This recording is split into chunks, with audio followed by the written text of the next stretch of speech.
എന്തിനാണ് ഈ സൂര്യനും ചന്ദ്രനും നേരെ വന്നത്? ഞാനൊരു കാര്യം നിങ്ങളോട് പറഞ്ഞു കൊടുക്കട്ടെയോ? മംഗലാപുരത്തേക്ക് പോകുന്ന റെയിൽ പാളത്തിൽ നിങ്ങൾ പോയാൽ മംഗലാപുരം റെയിൽ പാളത്തിൽ ഒരേ സമയത്ത് 2 തീവണ്ടികൾ മുഖാമുഖം വന്നുവത്രേ. പിറ്റേ ദിവസം പത്രത്തിലെ ഏറ്റവും പ്രധാനപ്പെട്ട വാർത്ത, റെയിൽവേ സ്റ്റേഷനിൽ എതിർ ദിശയിലേക്ക് പോകുന്ന 2 ട്രെയിനുകൾ മുഖാമുഖം വന്നു നിന്നുവത്രേ. ഭാഗ്യം കൊണ്ട് തലനാരിടയ്ക്കാണ് അപകടം നടക്കാതെ മാറിപ്പോയത്. പത്രത്തില് വാർത്ത വായിക്കാറില്ലേ?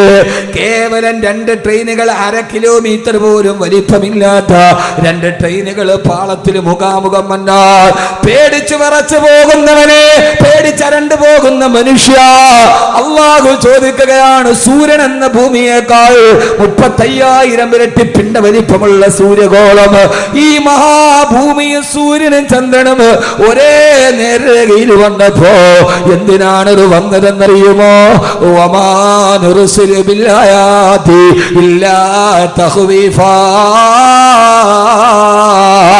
ചന്ദ്രഗ്രഹണ നിസ്കാരം നിർവഹിച്ചത് എന്തിനാ? ഞാൻ എന്റെ വിഷയത്തിലോട്ട് കടന്നു വരട്ടെ.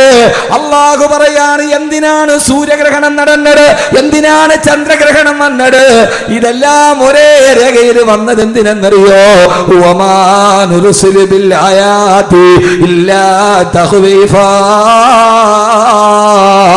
അതൊക്കെ നിങ്ങളെ ഞാനൊന്ന് ഭയപ്പെടുത്താൻ ചെയ്തതാണ്. ആരാണ് പറയുന്നത്? അല്ലാഹ്. ഇവിടെ നോക്ക് നിങ്ങൾ, അള്ളാഹു പറയാണ്, ഞാനിതൊക്കെ ചെയ്തത് എന്തിനെന്നറിയോ?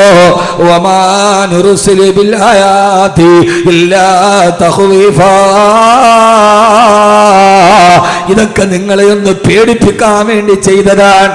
എത്ര പേരാണ് പേടിച്ചത്? എത്ര പേര് പേടിച്ചു? പറയും നിങ്ങള്.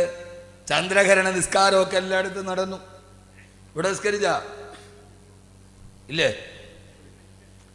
പള്ളിയില് ചന്ദ്രഗ്രഹണം നിസ്കരിച്ച ഇല്ലയോ? നിസ്കരിച്ചെന്നോ ഇല്ലെന്നാ? നിസ്കരിച്ചു. എന്തിനാ നിസ്കരിച്ചേ? എന്തിനാ നിസ്കരിച്ചേ? ആ നിസ്കാരം മാത്രമല്ല, ഇത് അല്ലാഹുവിന്റെ ഖുർആനാണ്. കബീർ ബാക്കവി പറയുന്നത് ഖുർആനാണ്. സൂറത്തുൽ ഇസ്രായിൽ അല്ലാഹു പറയാ, വമാ നുർസിലു ബിൽ ആയാതി ഇല്ലാ തഖ്വീഫാ. ഇത് നിങ്ങളെ ഞാനൊന്ന് ഭയപ്പെടുത്താൻ ചെയ്തതാണ്. ഇനിയെങ്കിലും നിങ്ങൾ എന്നിലേക്ക് തിരിച്ചു വാ. ഹറാമുകളോട് വിട പറയ്, മദ്യപാനത്തോട് വിട പറയ്, പലിശയോട് വിട പറയ്, അല്ലാഹുവിലേക്ക് നിങ്ങൾ അടുത്തുവാ. വാപ്പ മക്കളോട് പറയാറില്ല, മക്കളെ പേടിപ്പിക്കാൻ വേണ്ടി പോലീസ് വരുന്നുണ്ട് മോനെ, ഭൂതം വരുന്നുണ്ട് മോനെ. എന്തിനാണ്? അവനോട് ഇഷ്ടമില്ലാഞ്ഞിട്ടല്ല, ഏറെ ഇഷ്ടമുള്ള അവൻ തന്നിലേക്ക് തിരിച്ചു വരാൻ ഒരു വാപ്പ കുഞ്ഞിനോട് പറയുന്നത് പോലെ അല്ലാഹു പറയാ, വമാ നുർസിലു ബിൽ ആയാതി ഇല്ലാ തഖ്വീഫാ. ഇതൊക്കെ അല്ലാഹു നിങ്ങളെ പേടിപ്പിക്കാൻ നൽകുന്നതാണ്.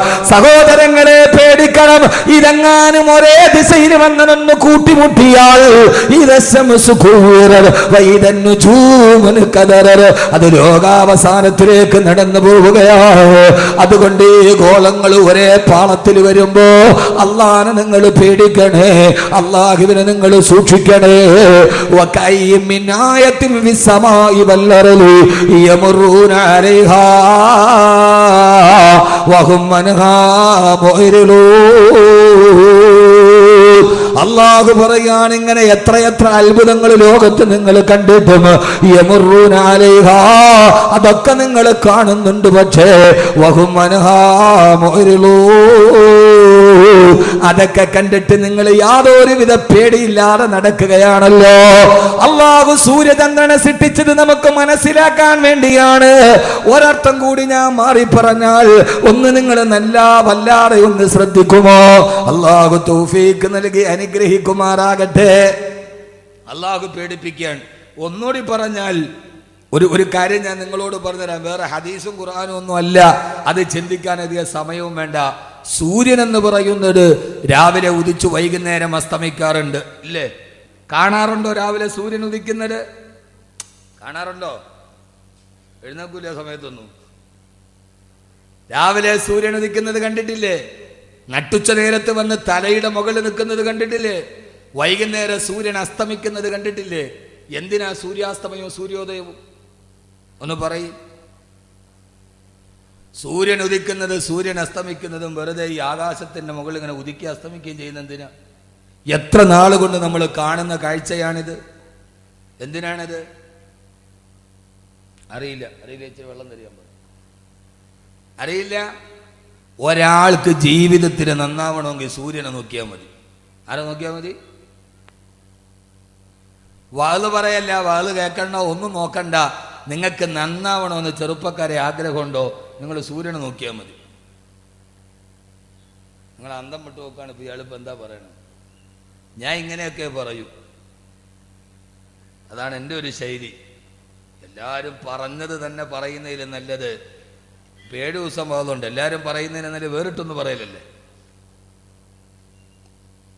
ഞാനിന്ന് പറയുന്നത് സൂറത്തുൽ മുൽക്കിൻ്റെ 2 ആയത്താണ്. അപ്പോൾ കബീർ വാക്കവയുടെ വാത് കഴിഞ്ഞപ്പോൾ എന്ത് കിട്ടി? സൂറത്തുൽ മുൽക്കിൻ്റെ ആദ്യത്തെ 2 ആയത്ത് നന്നായിട്ട് പഠിച്ചു. ലാഭായില്ലേ? പിന്നെ ബാക്കി പഠിച്ചാൽ മതിയല്ലോ. ഇവിടെ എത്തിയ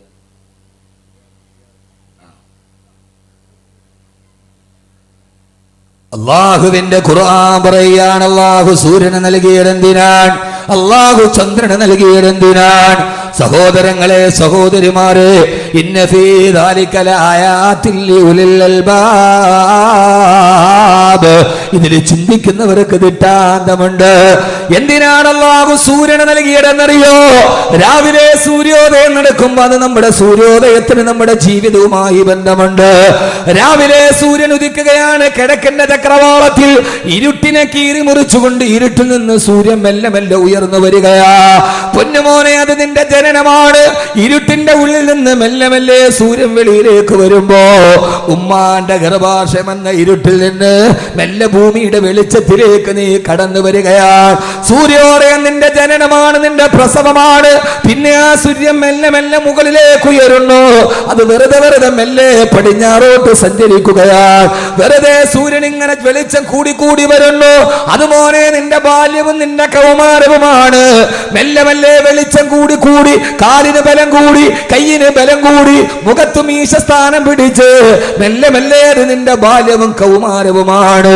അവസാനം സഞ്ചരിച്ച് സഞ്ചരിച്ച് സൂര്യനിതാ നടുത്തലയുടെ നെടും തലയുടെ മുകളിൽ നട്ടുച്ച നേരത്ത് കത്തിച്ചൊലിച്ചു നിൽക്കുകയാണ്. ആർക്കും അടുക്കാൻ പോലും കഴിയാത്ത സൂര്യന്റെ ചൂടോട് സൂര്യൻ ഇങ്ങനെ കത്തിച്ചൊലിച്ച് നിൽക്കുകയാണ്. പൊന്നുമോനെ, അത് നിന്റെ യൗവനമാണ്. ആർക്കും അടുക്കാൻ കഴിയാതെ കത്തിച്ചൊലിച്ച് തിളച്ചു നിൽക്കുന്ന നിന്റെ യൗവനം. തട്ടുച്ച നേരത്ത് സൂര്യൻ കുതിച്ചു നിൽക്കുന്നത് അത് നിന്റെ യൗവനത്തെ ഓർമ്മപ്പെടുത്തുകയാണ്. ആർക്കും അടുക്കാൻ കഴിയാത്ത യൗവനം, ഒരാളുടെ ഉപദേശം സ്വീകരിക്കാത്ത യൗവനം, ആരുടെ അടുക്കലേക്ക് നന്മകൾ സ്വീകരിക്കാത്ത യൗവനം, ആ യൗവനമാണ് നിന്നെ നട്ടുച്ച നേരത്ത് നിൽക്കുന്ന സൂര്യന്. ഈ ചെറുപ്പക്കാരാ, ആ യൗവനം കഴിഞ്ഞാൽ പിന്നെ സൂര്യൻ അങ്ങോട്ട് പടിഞ്ഞാറോട്ട് സഞ്ചരിക്കലായി. മെല്ലെ മെല്ലെ സൂര്യന്റെ പ്രകാശത്തിന് കുറവ് വരികയാണ്. സൂര്യൻ മെല്ലെ ക്ഷയിക്കുകയാണ്. അത് നിന്റെ മധ്യവാർദ്ധക്യത്തിലേക്കുള്ള യാത്രയാണ്. നിന്റെ തലമുടി നരക്കുന്നു, നിന്റെ കൈകാലുകൾക്ക് ശക്തി കുറയുന്നു, നിന്റെ കൈകാലുകൾ ബലഹീനമാകുന്നു. അത് നിന്റെ മധ്യവാർദ്ധക്യത്തിലേക്കുള്ള യാത്രയാണ്. ബഹുമാനപ്പെട്ട പാണക്കാട് സയ്യിദ് ബഷീർ അലി ശിഹാബ് തങ്ങൾ മഹനീയമായ വ്യക്തിത്വത്തിലേക്ക് മഹാനവറുകളുടെ ആത്മീയ സാന്നിധ്യം നടന്നു വരികയാണ്. സഹോദരങ്ങളെ, സഹോദരിമാരെ, കത്തിച്ചൊലിച്ചു നിൽക്കുന്ന ഈ സൂര്യൻ അത് നിന്റെ യൗവനത്തെയാണ് പ്രസരിപ്പിക്കുന്നത്. ആ സൂര്യൻ മെല്ലെ മെല്ലെ പടിഞ്ഞാറോട്ട് സഞ്ചരിച്ചു. സൂര്യന്റെ പ്രകാശം കുറഞ്ഞു കുറഞ്ഞു വരുന്നു. നിന്റെ തലമുടി നരക്കാൻ തുടങ്ങുന്നു, നിന്റെ കാല് തളരാൻ തുടങ്ങുന്നു, നിന്റെ ശരീരത്തിന്റെ ശക്തി ക്ഷയിക്കുന്നു. നീ വാർദ്ധക്യത്തിലേക്ക് നടന്നു പോകുന്നു. അവസാനം നിന്നെ മധ്യവാക്യത്തിലെത്തുമ്പോ വൈകുന്നേരമാകുമ്പോ സൂര്യന്റെ പ്രഭ അസ്മിക്കാൻ പോവുകയാണ്. നിന്റെ 50 വയസ്സ് കഴിഞ്ഞു. അവസാനം പടിഞ്ഞാറൻ ചക്രവാളത്തിലേക്ക് സൂര്യൻ ഇങ്ങനെ മെല്ലെ മെല്ലെ താടുമ്പോ നിന്റെ സക്കറാത്തിന്റെ വേദനയിൽ നീ പെടയുകയാണ്. നോക്കി നോക്കി നിൽക്കവേ ആ സൂര്യഗോളം അറബിക്കടലിന്റെ തിരമാലകളുടെ ഉള്ളിലെ കൂളിയിട്ട് പോയി. ഇനി സൂര്യനെ കാണുന്നില്ലല്ലോ. നീയുമതാ മണ്ണിന്റെ അടിയിലേക്ക് നടന്നുപോയി. നിന്നെ മേലാരോ മണ്ണിട്ടു മൂടി. ഇനി നിന്നെ കാണാൻ കഴിയുന്നില്ലല്ലോ. സൂര്യാസ്തമനം നിന്റെ മരണമാണ്, സൂര്യോദയം നിന്റെ ജനനമാണ്. മധ്യാഹ്ന നേരത്ത് കത്തിച്ചൊലിക്കുന്ന സൂര്യൻ നിന്റെ യൗവനമാണ്. ഇങ്ങനെ ജനനത്തിൽ തുടങ്ങി മരണത്തിലേക്ക് നടന്നു പോകുന്ന ഏറ്റവും ചെറിയ ഒരു ജീവിതമാണ് അല്ലാഹു നൽകിയത്. അതുകൊണ്ടാണ് അല്ലാഹു സുബ്ഹാനഹു വ തആല സൂറത്തുൽ മുൽക്കിന്റെ 2-ാമത്തെ ആയത്ത് പറഞ്ഞത് അല്ലദീ അല്ലാഹു ആരെന്നറിയുമോ? അല്ലദീ ഖലഖൽ മൗത വൽ ഹയാ ലിയബ്ലുവക്കും അയ്യുക്കും അഹ്സനു അമലാ. അല്ലദീ ഖലഖൽ മൗത, അവനാണ് മരണത്തെ സൃഷ്ടിച്ചത്, വൽ ഹയാ, അവനാണ് ജീവിതത്തെ സൃഷ്ടിച്ചത്. യഥാർത്ഥത്തിൽ സഹോദരങ്ങളെ, ഞാൻ ഇന്ന് പറയാൻ പോകുന്ന വിഷയത്തിന്റെ മർമ്മപ്രധാനമായ ഭാഗം അല്ലാഹു സുബ്ഹാനഹു വ തആല ജീവിതത്തെക്കുറിച്ച് പറഞ്ഞപ്പോ ഈ ഭൂമിയിലെ ജീവിതത്തെ ഖുർആൻ ഒരു ജീവിതമായി പരിഗണിച്ചിട്ടില്ല. അല്ലാഹുവിന്റെ ഖുർആൻ ഒരു സ്ഥലത്തും അതൊരു ജീവിതമായി പരിഗണിച്ചിട്ടില്ല. അല്ലാഹു പറഞ്ഞത് അല്ലദീ ഖലഖൽ മൗത, അവനാണ് മരണത്തെ സൃഷ്ടിച്ചത്, വൽ ഹയാ, അവനാണ് ജീവിതത്തെ സൃഷ്ടിച്ചത്. അപ്പൊ യഥാർത്ഥ ജീവിതം മരണത്തിന് ശേഷമുള്ള ജീവിതമാണ്. മരണത്തിന് മുമ്പുള്ള ഈ ജീവിതത്തെ ഖുർആൻ ഒരു ജീവിതമായി പരിഗണിച്ചിട്ടേയില്ല.